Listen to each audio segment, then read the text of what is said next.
Welcome back to my channel. Today we're going to make white pumpkin masala. I have here 2 cups of small diced pumpkin, white pumpkin. To this I'm going to add half a cup of water and salt as per taste, and we're going to pressure cook it for 1 whistle. Let's heat a pan with 1 teaspoon of clarified butter.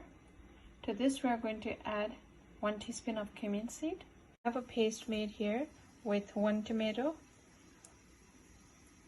4 tablespoons of cashews, 1 teaspoon of turmeric, 1 teaspoon of paprika, 1 teaspoon of cumin powder, 1 teaspoon of curry powder, and 2 centimeters of ginger grinded into a fine paste.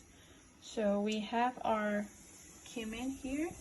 Now let's go ahead and reduce the heat and add the masala.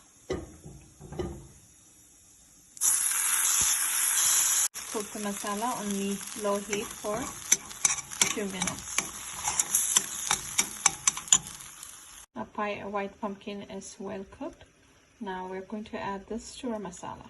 I poured the leftover water from the boiled pumpkin into our grinder jar. I'm going to rinse it and pour that water to our curry. Let's go ahead and add a little more salt. Do check the salt after you add in the grinded paste. To this I'm going to add 1 tablespoon of kasuri methi. That's dry fenugreek leaf. We're going to cook this for 5 minutes on low heat until the masala gets incorporated with the pumpkin. Our pumpkin masala is ready to be served. It goes well with chapati, but it can be also be eaten with rice. Hope you like this recipe. Please like, comment, and subscribe my channel. Thank you.